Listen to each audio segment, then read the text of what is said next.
Assalamualaikum warahmatullahi wabarakatuh, sahabat sehat semua. Selamat berjumpa lagi dengan kami podcast Puskesmas Pakan Kamis Celoteh nanti dengan pagi ini menampilkan tamu kita yang akan mengupas masalah TB paru. Baiklah, akan kita sapa dulu sahabat sehat dengan tamu kita. Assalamualaikum Ibu Ainil. Waalaikumsalam warahmatullahi wabarakatuh. Salam sehat semuanya. Bagaimana kabarnya nih Ibu pagi ini? Apakah sehat-sehat dan juga keluarga sehat? Alhamdulillah rabbil alamin, berkat bimbingan Allah Subhanahu wa taala kita dalam keadaan sehat hari ini. Baiklah Ibu, kita cerita-cerita pagi ini ya Bu. Di sela-sela kesibukan yang selama ini Ibu jalani, kita berbincang-bincang, memberikan informasi kepada sahabat sehat semua. Seperti kita ketahui bahwa penyakit TB atau mungkin lebih dikenal di masyarakat dengan TBC ya Bu, itu sampai sekarang masih cakupannya masih tinggi. Kira-kira bagaimana gambaran untuk penyakit TB ini di wilayah kerja kita Puskesmas Pakan Kamis? Silakan Ibu Ainil. Ya, terima kasih. Salam sehat sahabat semuanya. Pagi ini kami ingin menyapa sahabat sehat semuanya, di mana kami di sini sebagai pengelola program TB sudah pernah mendapatkan pelatihan dari Dinas Kesehatan Kabupaten Agam dan juga beberapa kegiatan-kegiatan seminar yang kami ikuti. Nah, semua itu membekali kami untuk bisa mengelola program TB sesuai dengan apa yang diharapkan oleh pemerintah. Nah, di mana untuk program TB ini kita bukan cakupannya yang masih tinggi ya Bu ya, tapi targetnya yang masih tinggi ya. Targetnya. Jadi yang mau kita kejar itu sebenarnya kadang-kadang kok tidak ada ya gitu ya, kok sedikit pencapaiannya, padahal harusnya ini banyak. Kadang kita ketemu sama orang di musola di mana kok banyak orang bantu, tapi kok yang diperiksa sedikit. Jadi target kita yang tinggi. Jadi untuk masyarakat kita di wilayah kerja Puskesmas Pakan Kamis ini, jumlah suspek ini maksudnya orang yang kira-kira mungkin tersangka menderita TBC, itu kita ditargetkan setahun itu sekitar 578 orang. Nah, itu cukup banyak ya Bu? Cukup banyak sekali. Nah, sementara sampai saat ini tercapainya masih sedikit ya, masih di bawah masih 20% lebih dikit lah.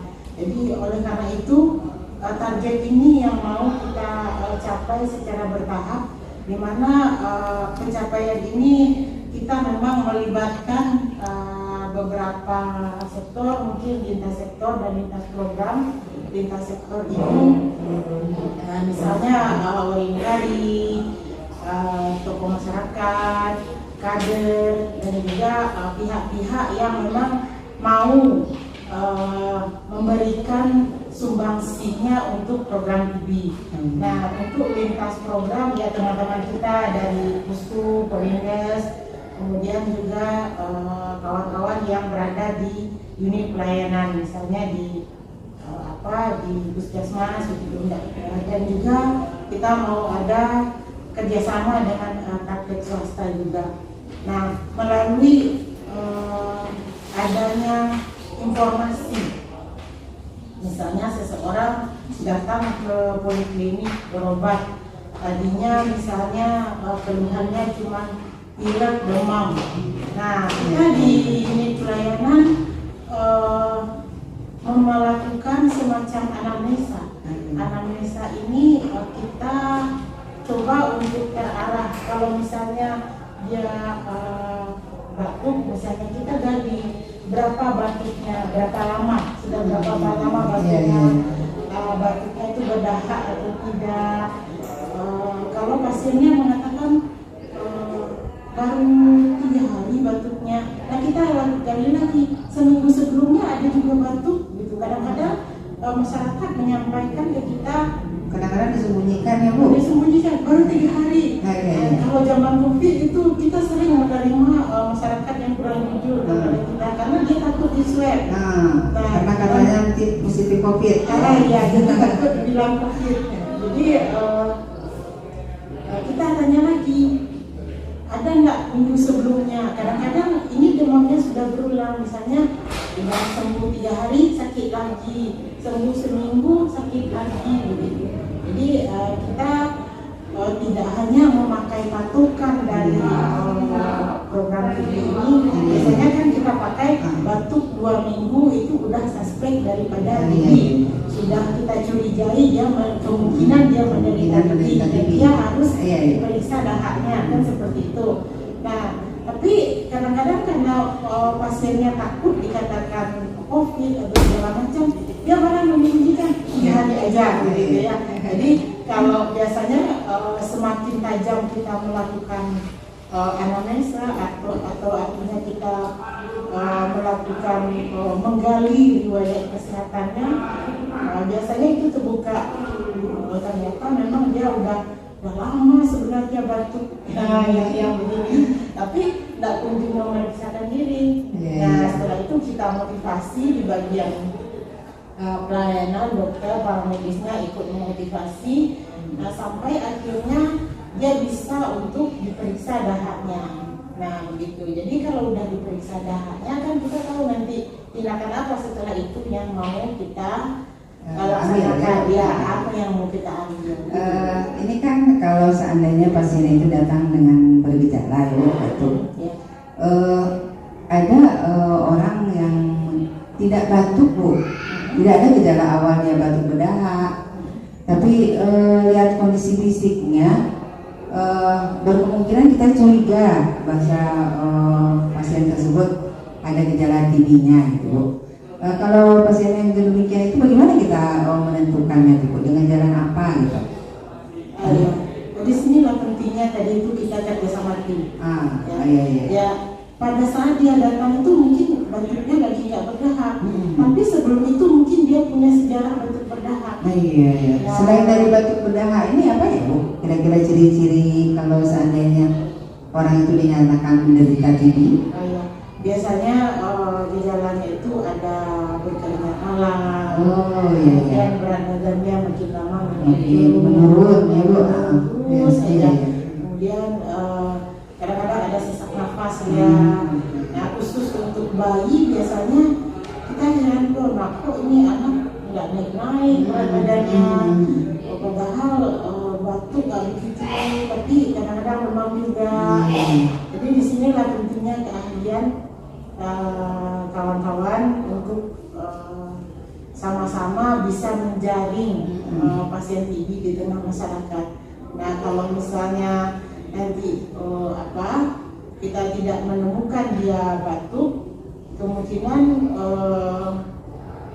melalui pemeriksaan fisik bisa oleh dokter. Kalau misalnya menjurus ke arah adanya gangguan suara nafas, dia pada saat pemeriksaan fisik, nah kemungkinan bisa dirujuk ke rumah sakit untuk tindakan selanjutnya. Biasanya di rumah sakit kan ada dokter spesialisnya juga, ada yang lebih lengkap ya untuk ronsen. Tapi kalau untuk batuk berdahak dan kita bisa mengambil dahaknya, kita Puskesmas Pekan Kamis sudah alhamdulillah ya Bu, kita punya alat namanya tes cepat molekuler. Nah itu kalau dengan biaya pribadi itu mahal sekali. Alhamdulillah ya kalau begitu ya. Kita bisa kasih gratis, dan kita untuk Puskesmas Pekan Kamis melayani kiriman dahak dan beberapa puskesmas tetangga.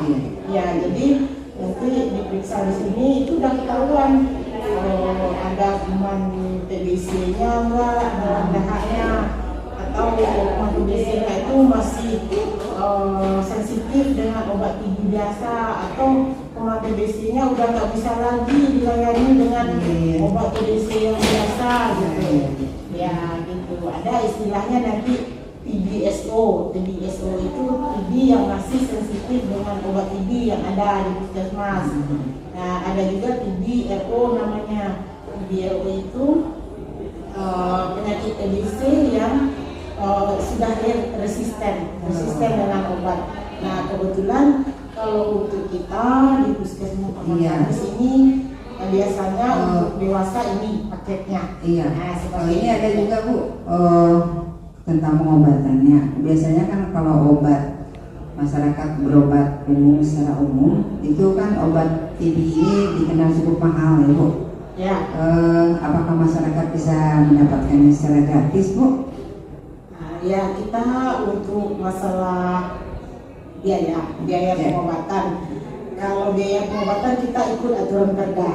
Ya, apa aturan dari Perda kita ikuti. Tapi yang jelas obat TB ini disediakan di puskesmas untuk membantu masyarakat kita. Jadi kalau misalnya pasien ini BPJS atau punya kartu jaminan kesehatan, dia bisa dapat semuanya dalam prosesnya gratis semua. Dari mulai pemeriksaan rahaknya, kemudian periksa dokternya, kemudian dapat obatnya dan konselingnya semua gratis. Iya, termasuk dengan pemeriksaan yang pakai Iya, itu siapapun mau kaya mau miskin mau tetap gratis loh. Gratis semuanya. Ya. Obatnya juga begitu. Iya. Kalau misalnya dia bayar umum ya, misalnya dia cukup membayar karcis. Ya. Karcis untuk pasien baru dan untuk pasien lama itu ada ketentuan karcisnya sesuai Perda. Ya. Nah, kemudian obatnya ini sudah termasuk di dalam itu. Jadi nggak ada biaya tambahan. Nggak ada biaya tambahan untuk pemeriksaan labornya ya Bu? Tidak ada lagi. Tapi kalau misalnya dia perlu cek gula darah misalnya, itu bayar sesuai dengan Perda. Tapi yang untuk ini enggak lagi. Kalau seandainya ada penyakit yang dicurigai, Ya. Baiklah sahabat sehat, begitu paparan dari narasumber kita kali ini. Mungkin ada informasi-informasi yang bisa kita sampaikan yang up to date. Satu lagi nih Bu, Bu Enia, apakah dengan kalau seandainya dulu kan ada kita kenal dengan imunisasi ya Bu. Imunisasi ini kan ada berkaitan dengan penyakit. Cakupan kalau penyakitnya TB atau TBC ini kan ada imunisasinya dulu yang dikenal dengan BCG. Iya. Nah ini Bu Yanti, kita baru saja selesai dari begitu banyaknya kasus COVID. Iya. Dari mulai 2 tahun terakhir ini lah posyandu kita kadang-kadang jalan, kadang-kadang tidak. Iya. Kemudian masyarakatnya juga membatasi diri untuk datang ke posyandu membawa bayinya, dan kita juga dari tenaga kesehatan juga ada pembatasan selama masa pandemi. Nah, efek dari masa pandemi ini memang kunjungan posyandu kita lebih sepi. Lebih sepi. Jadi secara otomatis capaian imunisasi BCG kita juga berpengaruh nih. Nah, jadi akhirnya ada sasaran kita yang memang tidak mendapatkan imunisasi. Ditambah lagi ada image imunisasinya yang begini-beginilah gitu ya. Jadi sedihnya saya nih, selama masa pandemi capaian imunisasi kita jatuh, turun dari yang biasanya. Nah, kasus TB mulai naik. Nah, sekarang sedihnya saya itu bayi, anak di bawah 5 tahun yang memang hidup dan harusnya mendapatkan imunisasi di masa COVID itu, ada beberapa yang sekarang sudah didiagnosa sebagai pasien TBC baru. Jadi dalam pemantauan berat badannya setiap bulan oleh Kadar dan petugas kesehatan kita di lapangan, ini anak kok berat badannya tidak naik-naik, udah gizi kurang, dari gizi kurang udah di garis merah, akhirnya udah hampir-hampir ke gizi buruk. Nah, jadi akhirnya kita kan curiga. Akhirnya melalui support dana yang ada di puskesmas dan yang ada di Dinas Kesehatan, kita coba untuk memberikan pelayanan lanjut ke rumah sakit.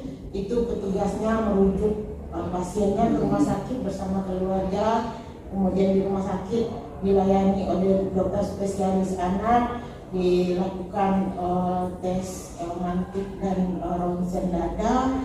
Ternyata penyebabnya itu gizi buruknya itu atau gizi kurangnya itu adalah TBC, Bu.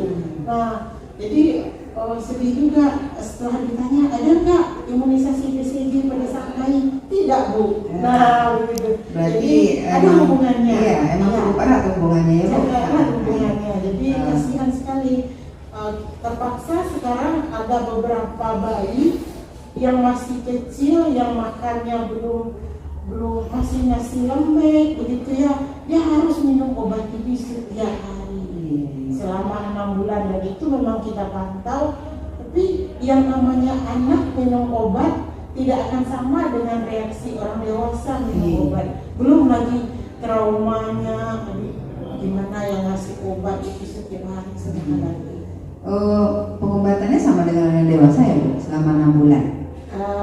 Kalau untuk bayi? Kalau untuk bayi, paket yang disediakan di puskesmas itu 6 bulan. Tapi nanti kita tidak lepas dari konsultasi dengan dokter ahli. Jadi apapun yang terjadi dengan bayi kita pantau dan kita melaksanakan konsultasi dengan ahli sehingga dia itu dapat tumbuh dan berkembang sesuai usianya, dan penyakit TB ini tuntas ya, kita obati sampai tuntas sehingga di masa depannya siapa tahu loh, di masa depan dia jadi pemimpin yang hebat. Ya oke lah, baik-baiknya dia medisi gitu ya.